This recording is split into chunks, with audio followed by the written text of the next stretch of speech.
So it's all for play for still. I think so. Do you want to bet against us?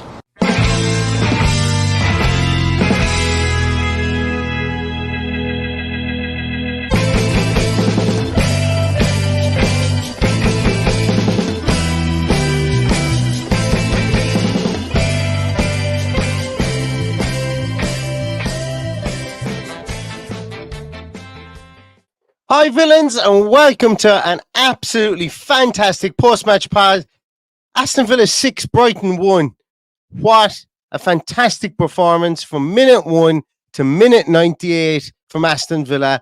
A real, like, for anybody, okay, I'm just going to say it here. For anybody with any doubts after Wednesday about character of the team, ability of the manager, ability of the players, can we please stop getting so low in the low moments when we've got poor performances? Can we please stop it? Because I'm going to be right high after this game, and everybody should. 6-1 against the team that were anointed as the next best of the rest. The team that the commentators didn't spend 30 seconds not blowing smoke at for the whole lot of that second half and the first half as well. De Zerbi this, Brighton scoring 13 goals in the second half. Are they going to come back against Aston Villa? Oh, the recruitment has been great. Everyone knows the recruitment has been great. Everybody knows that Brighton are a really well-run club.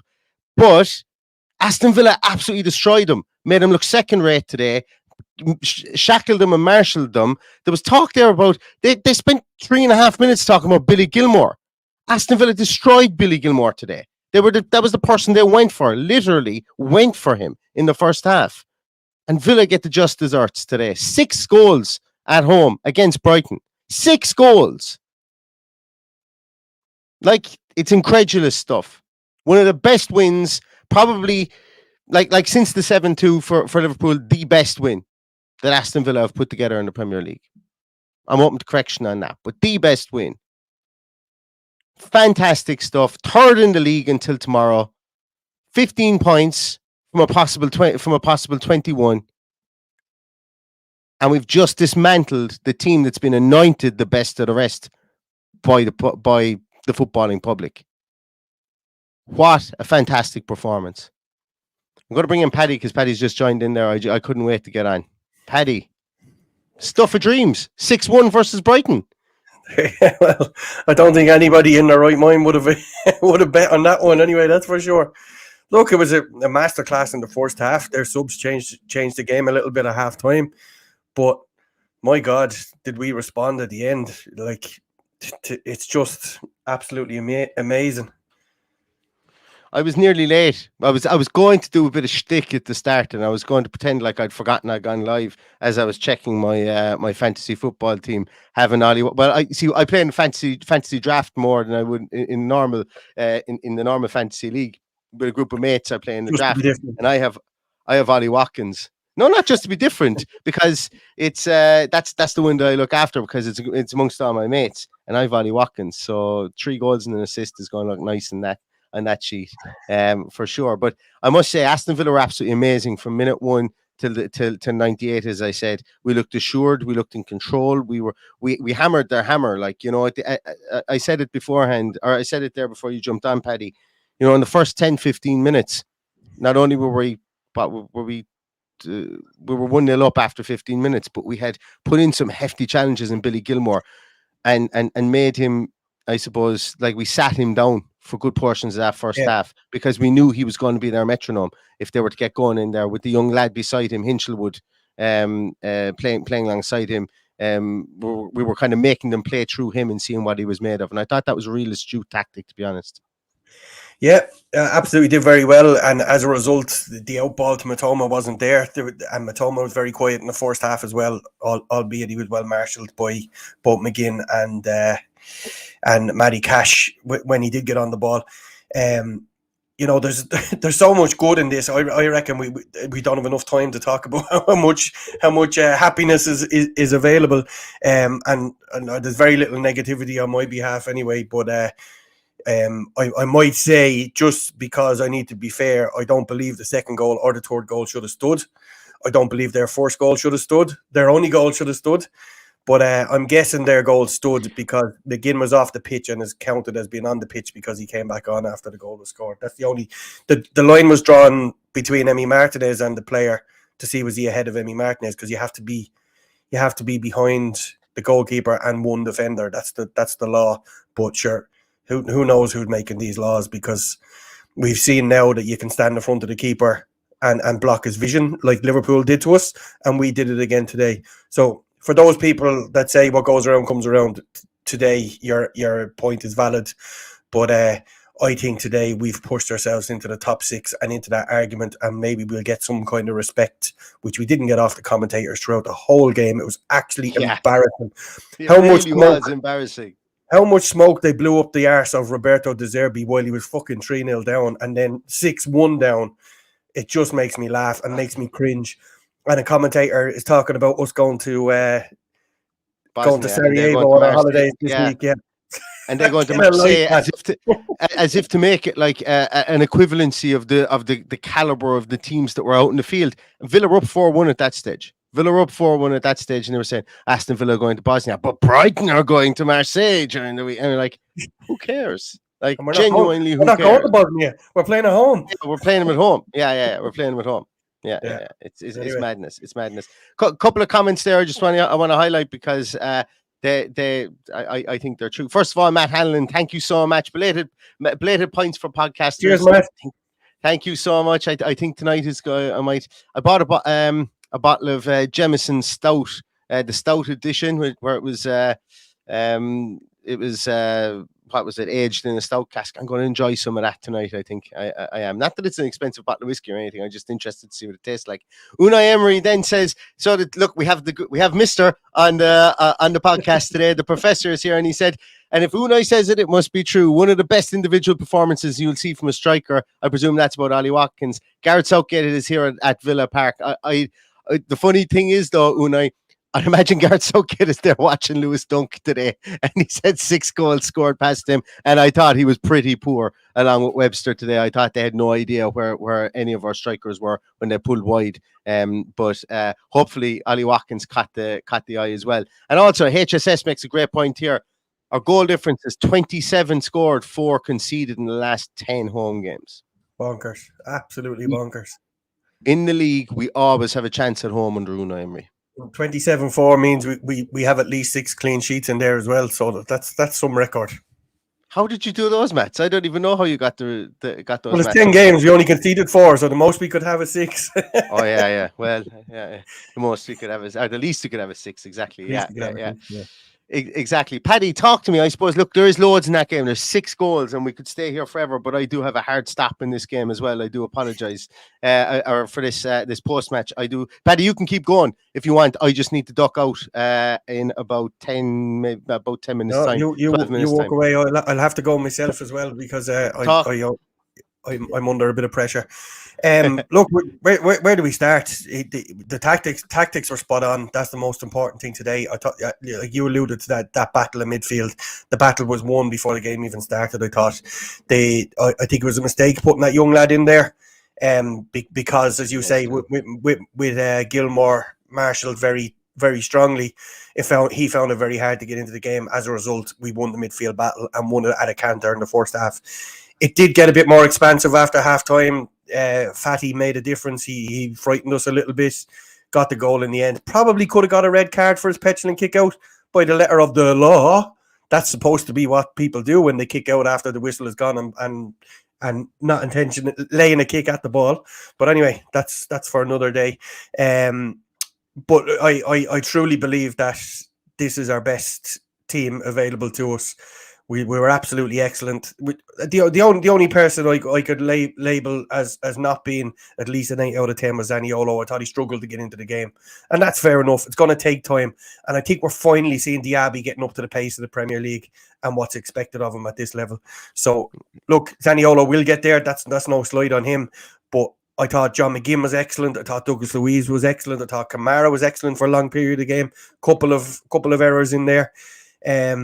Back 4. Like, if you're Gareth Southgate, what kind of excuse have you got for leaving out Konza, Ramsey and Watkins out of the next England squad And even in the that's squad as all, like if you're calling up a Alfie challenge. Devine, who's playing with Port Vale at the moment, like Yeah. he's on loan at Port Vale at the moment, Alfie Devine from Spurs, and you're calling him up to, and I know why he's doing it, because you get young players who are showing promise in there to see what the setup is like. I know, I completely understand that.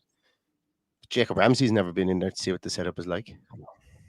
The man's a fucking idiot. Like, we all know that. He's a spoofer.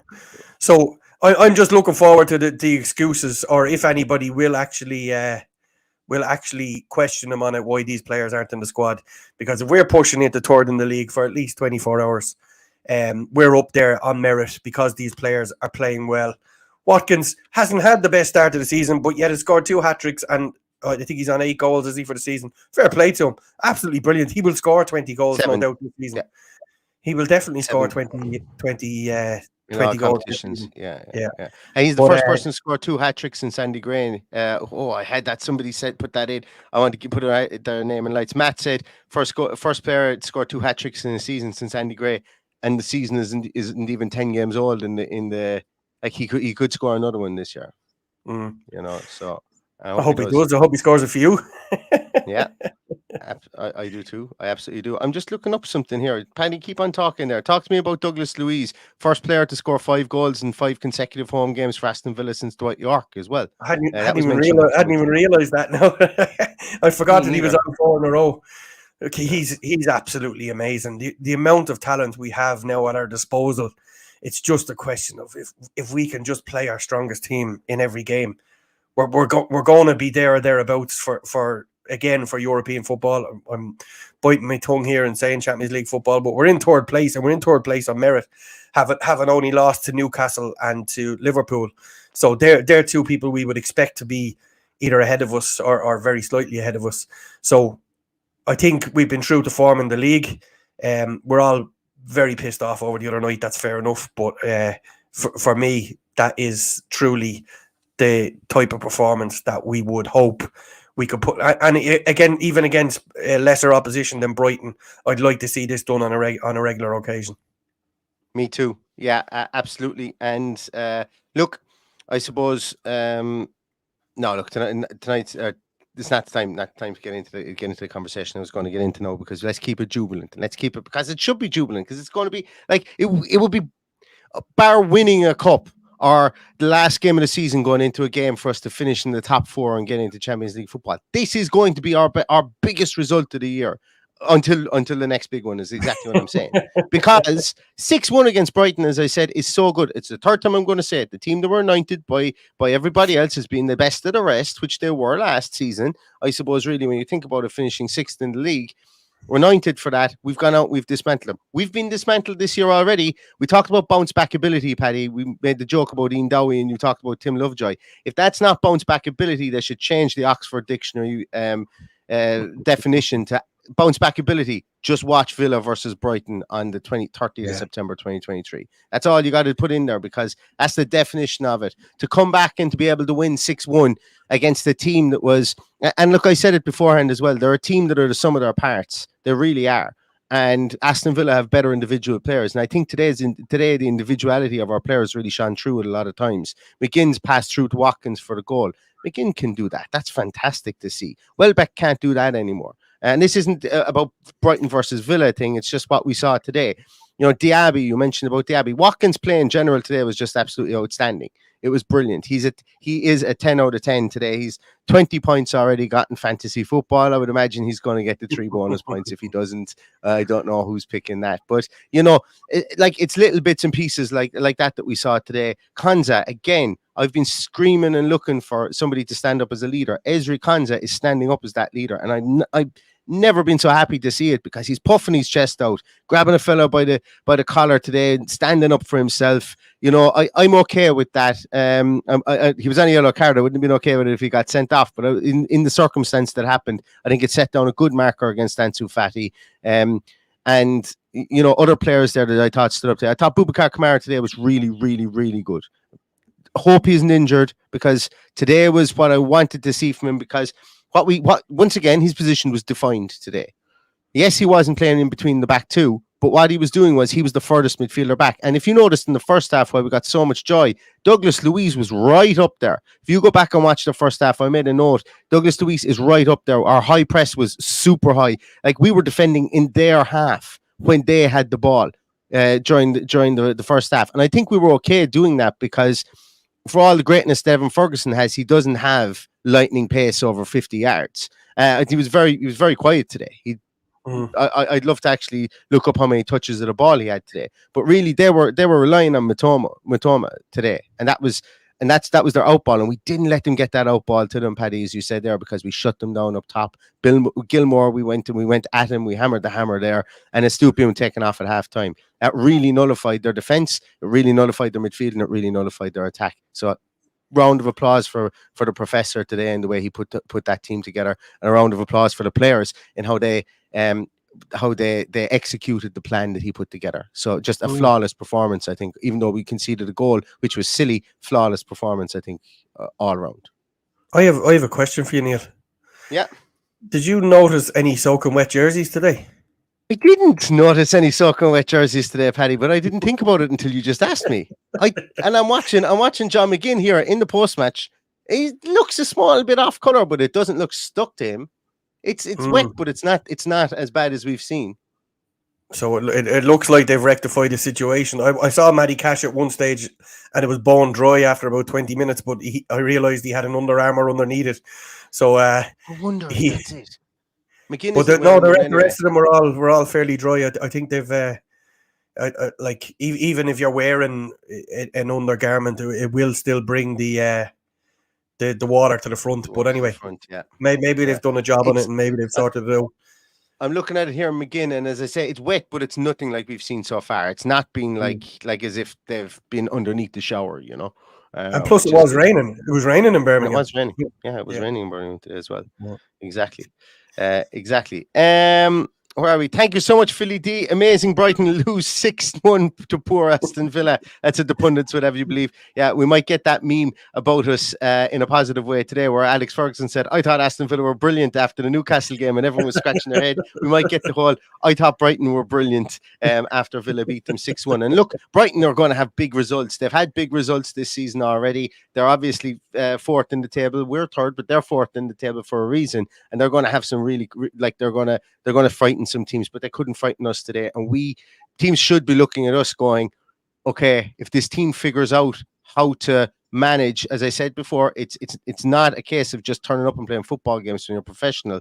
It's a game. It's a case of learning how to play 3 games in 6 days, and this is the last of our 3 games in 6 days.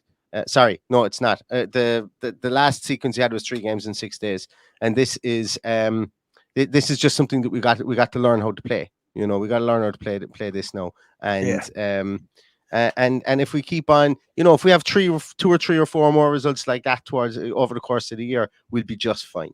We'll be just fine, I think. Paddy, just before we go, and I know, guys, some of you are only just popping in, but I've got a very, very hard out in this one, about 20 minutes for this, but I am going to look back through this. I want to discuss some of the goals in more detail, specifically the Jacob Ramsey goal. Paddy, great to see him come back. Great to see him have the confidence after only getting a few games off the bench to turn around, put it on his right foot and ping it in off the post. I was screaming for him to shoot, and I was so happy that he did, because not only did he put a 6-1, but he's a lovely player. Oh, he's a class act. He's an absolute class act. As we always say, it's great to have them, one of our own, in that position. Brilliant finish, lovely finish from Luis as well. A couple of lovely finishes from Watkins, specifically the first one where he opens his body and passes it into the side net and on the far side. I thought it was an excellent finish and very composed. I criticise him when he's not, so I have to say it when he is. But look, 6 goals, one fluky one, two that could have been chalked off given a different celebrity referee on a different day.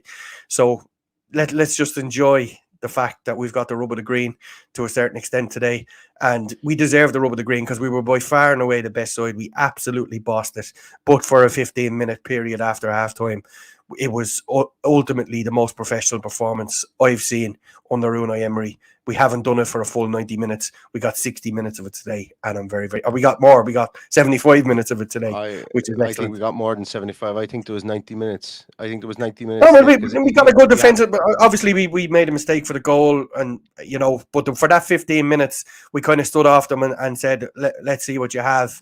They got the goal. Then we scored fairly quickly after it, I think, did we?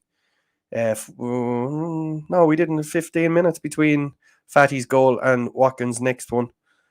So yeah, and they didn't do anything. Like the goal list, like they had that one snapshot from João Pedro, but I think we were always in control. I think we were even in control for that goal until Digne just decided to swipe it. If Digne had just let it go run through his legs, there wouldn't have been a goal. You know, I know there was players behind him, but it wouldn't have been. And even at that, the only reason the goal stood was because McGinn had made a lung busting lunge and was up against the advertising hoardings behind the goal. So like Brighton can't exactly say they carved us apart for that goal either, you know. So it's but look, I think that is a 90-minute performance today, because we never looked like we were losing that game from the first minute to the end ever.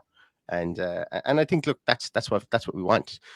Do you know what? I feel sorry for people who are at 12:30. What time is it now? 2:50. Just getting out of the ground, and the fella who said to the missus, "I'll be home straight after the match," is now feverishly trying to find somebody to rob his car so that he doesn't have any way home and can stay out in the boozer for a while, because I'd be thinking absolutely of every excuse not to have to go home after that, and to maybe slick into the social, or to the Whitton Arms, or to wherever else you want, Barton Arms, or wherever you wanted to go to, up to the Sacred Heart, and have a fine old time for myself. Is what I will be doing, but I'll have a fine old time for myself here anyway, I think, tonight at some stage when the Chislers are gone to sleep. Anything you want to say before we finish up, Paddy? And sorry for the shorter one today, guys. We will come back and talk about this. I'm absolutely buzzing after that result, so much to the extent now that for the first time this season, with all the negativity and stuff that's gone on off the pitch, I'm now frantically trying to find out how I get over there. So I need to book a trip over very, very soon, because I need to get involved in this buzz that's going down. So expect me to be doing a live team sheet tantrum from the bowels of Villa Park soon. Excellent. I'm looking forward to it as well. So parting piece here, everybody. What a win. Best win Villa have had this season so far, hands down. 6-1 against a well-vaulted team. Hopefully this team is going to kick on from here. And I know this team is going to kick on from here, because they're a team of great character. They've shown that under Unai Emery, and we are getting close to saying that we are so formidable at home. That if we can beat the big teams there at home, and Brighton, being the next, not my words, but the best of the rest, was said by one of the commentators today. Now, if we can go and demolish them 6-1, does that make us the best of the rest, or does that make us somebody outside the best of the rest? I don't know, but let's continue to strive to be there. And if we keep on winning at home, we will finish high in this league as well. So thanks very much, everybody, for watching, for listening. Thumbs up, subscriptions, all that jazz. Keep an eye out as well, our live podcast that we did a couple of weekends ago. We will be putting that back up to we're putting that up on YouTube. We've got some of the footage back on that, and I think you're going to like it. It's not time specific, so it's really conversations with the people that were there, as opposed to really talking about Aston Villa at this moment in time. Really great crack, really great fun. I hope you watch it. So keep an eye to the social media side of things for that. And if you're not a subscriber, click on the subscription, click on the thumbs up, should I say, click on the bell, and you'll be notified when that goes live. Thanks a million so much, everybody, for jumping in. Thanks to everybody who came from Stato's link earlier on. I forgot to throw everybody from our team sheet tantrum to Stato. I will do it next time. I'm very absent-minded at the moment, but thank you very much to Dale and to Stato for the watch along as well. Mind yourselves, everybody, tonight. Enjoy it, because this is a fantastic result, and Villa are going, and this is a great bounce for Villa. I'm going to listen to Unai Emery, who's just been interviewed now. Stay safe, stay healthy, and all that's left to say is up the Villa. Up the Villa.